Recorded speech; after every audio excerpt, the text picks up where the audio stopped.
नमस्कार, मैं हूं पंडित अरविंद गौड़। स्वागत करता हूं आपका अपने YouTube चैनल ज्योतिष विद अरविंद गौड़ में।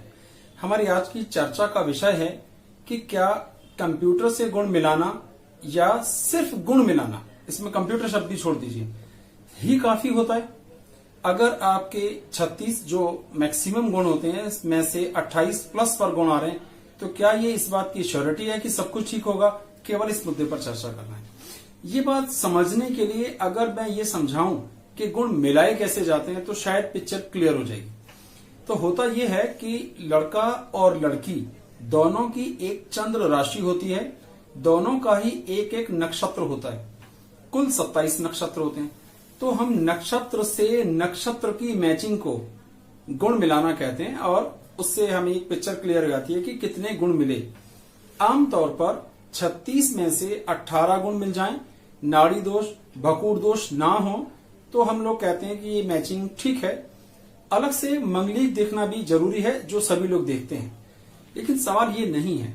मैं एक बात करता हूं, मेरे एक दोस्त हैं, मेरे अकाउंट्स ऑफिसर हैं, मैं उनके घर गया हुआ था। उन्होंने कहा कि हमारी बिटिया के लिए बहुत अच्छा रिश्ता आया है और 35 गुण मिलते हैं सब। तो मैंने कहा कि जरा कुंडलियां दिखाइए। तो कुंडलियां देखी तो मैंने कहा साहब इस लड़के की तो 7वें घर की स्थिति बड़ी खराब है, मुझे नहीं लगता है कि यहाँ पर विवाह करना उचित है। तो बोले लेकिन हमारा सॉफ्टवेयर तो कह रहा है कि बहुत अच्छा रहेगा। तो मैंने उनको काफी देर लगाई ये बात समझाने में। तो मुझे ये बात समझ में आई कि ये कंफ्यूजन दूर होना जरूरी है, इसीलिए आपसे बात की। तो फिर बात शुरू करता हूं कि गुण मिलाए जाते हैं सिर्फ नक्षत्र से नक्षत्र के साथ। वो तो एक ही ग्रह हुआ ना, चंद्र से। बाकी 8 ग्रह तो हमने देखे ही नहीं। इसलिए हमें कुंडली का विस्तृत विश्लेषण करना आवश्यक है। अगर हम ऐसा नहीं कर रहे हैं, केवल मोबाइल पर या कंप्यूटर पर या सिर्फ पंचांग देख के गुण मिलाने पर ही शादी का सोच रहे हैं, तो हमसे भूल हो सकती है, गलतियां हो सकती हैं। तो ये चीज अच्छी से समझना है कि हमको कुंडली में बाकी ग्रह, शुक्र, लग्न, सप्तम भाव की स्थितियां, इन सबको देखा जाना बहुत जरूरी है। और नवांश कुंडली पर भी एक अच्छी विश्लेषण के साथ देखना बहुत जरूरी है, नहीं तो वैवाहिक जिंदगी में तकलीफें आएंगी। मैं ऐसे बहुत से एग्जाम्पल बता सकता हूं जिसमें शादी के बाद गुण अच्छे मिलने के बाद भी तालमेल नहीं हुआ और तलाक हुआ। इस बात को एक एग्जाम्पल से समझते हैं। पहला एग्जाम्पल लेते हैं। इसमें जो पुरुष हैं उनकी डेट ऑफ बर्थ है 23 सितंबर 1984, 11:15 सुबह दिल्ली का बर्थ है, डेट लिखी हुई है। और जो कैंडिडेट है गर्ल, उनका है 8 अक्टूबर 1986, सुबह 6:15 दिल्ली का। अब इनके कुंडली की जब मैचिंग की तो गुण का कुल मिलान आया 31, 36 में से 31 गुण। अब स्थिति तो बहुत अच्छी है। चलिए देखते हैं कि क्या क्या इसमें है और कहां गड़बड़ हो गई। तो गुणों की संख्या तो है 36 में से 31, जो बिल्कुल ठीक। अब एक हो सकता है हम मंगलिक पे ध्यान दें। मंगलिक तो जिस भाव में मंगल है, अगर वो वहां स्वग्रही हो या उच्च राशि में हो तो उसका प्रभाव नगण्य हो जाता है, पहला क्लास।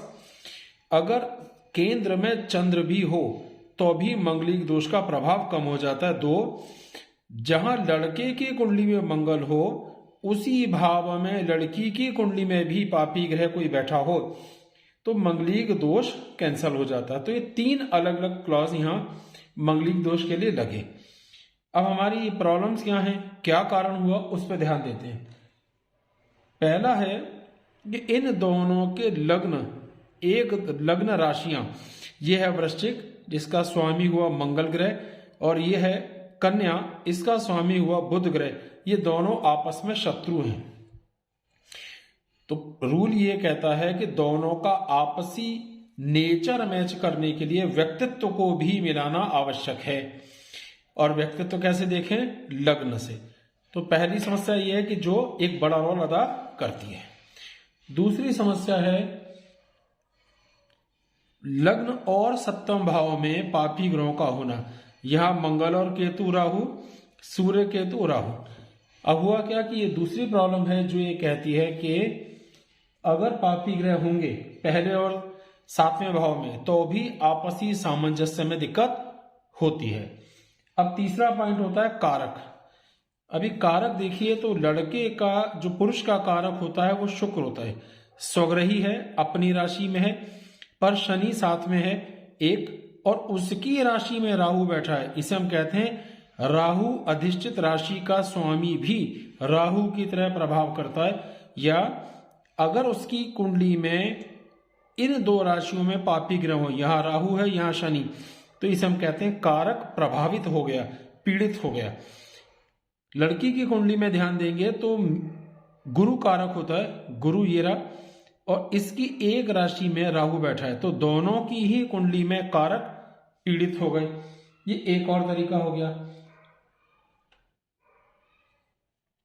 अब है कि सप्तमेश को, जो सप्तम भाव का स्वामी है, उसे छठे, 8वें, 12वें त्रिक भावों में नहीं होना चाहिए। इनकी कुंडली में जो सप्तम भाव का स्वामी है शुक्र, वो 12वें भाव में, ये भी थोड़ी कमजोर स्थिति है। इनकी कुंडली में जो सप्तम भाव का स्वामी है वो छठे भाव में, यानी दोनों का ही त्रिक भाव में चला गया, ये भी एक खराब स्थिति है। लग्नेश और सप्तमेश को भी एक दूसरे से 6, 8, 12 भाव में नहीं होना चाहिए। लग्न का स्वामी है मंगल, सप्तम का स्वामी शुक्र, ये एक दूसरे से 2 और 12 का दोष बना रहे हैं, जिसे हम भकूट दोष कहते हैं। इसी कुंडली में देखना है, फिर से समझिए, एक दूसरे से कहा जा रहा है। इनके केस में यहां का स्वामी है बुध, यहां का स्वामी है ये, तो छठे, 8वें, 12वें ये एक दूसरे से तो ठीक है, पर इनकी कुंडली, तो कुल 5 मुद्दे यहां पर हमने देखे जो ये बताते हैं कि कुंडली में गुण मिलने के बाद भी, 31 गुण मिलने के बाद भी परिस्थितियां कैसे खराब हुई। सिर्फ शादी के 1.5 साल के बाद इनका तलाक हो गया। एक और एग्जांपल देखते हैं। ये लड़के की जो कुंडली है वो है 25 नवंबर 1992 सुबह 6:55 दिल्ली का इनका बर्थ है, और कन्या जो है वो 7 सितंबर 1995 दोपहर को 2:20 दिल्ली का बर्थ है। अब इनके भी जो गुण मिलान है वो है 26, बहुत अच्छे गुण होते हैं 26। अब किसी तरह का यहाँ कोई झंझट नहीं है, मंगलिक का भी कोई झंझट नहीं है, तो क्या देखना चाहिए था, सब ठीक रहना चाहिए।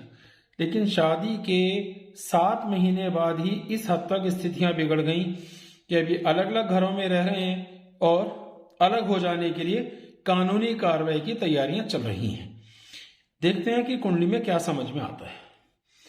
पहली बात क्या लागू हुई इसमें, ये जो लग्न का स्वामी है मंगल और सप्तम का स्वामी है शुक्र, यानी लग्नेश और सप्तमेश एक दूसरे से छठे, 8वें भावों में, यहां से गिनेंगे तो 1, 2, 3, 4, 5, 6, यहां से गिनेंगे तो 8, तो ये अपने आप में एक खराब स्थिति है। दूसरी स्थिति आती है कि एक दूसरे, यानी जो सप्तम भाव का स्वामी है उसको अपने घर से दूसरे, छठे, 8वें या 12वें नहीं होना चाहिए था, लेकिन वो ये बैठा हुआ है अपने घर से 8वें जन्म कुंडली के दूसरे घर, ये भी एक खराब स्थिति है, नहीं होना चाहिए था।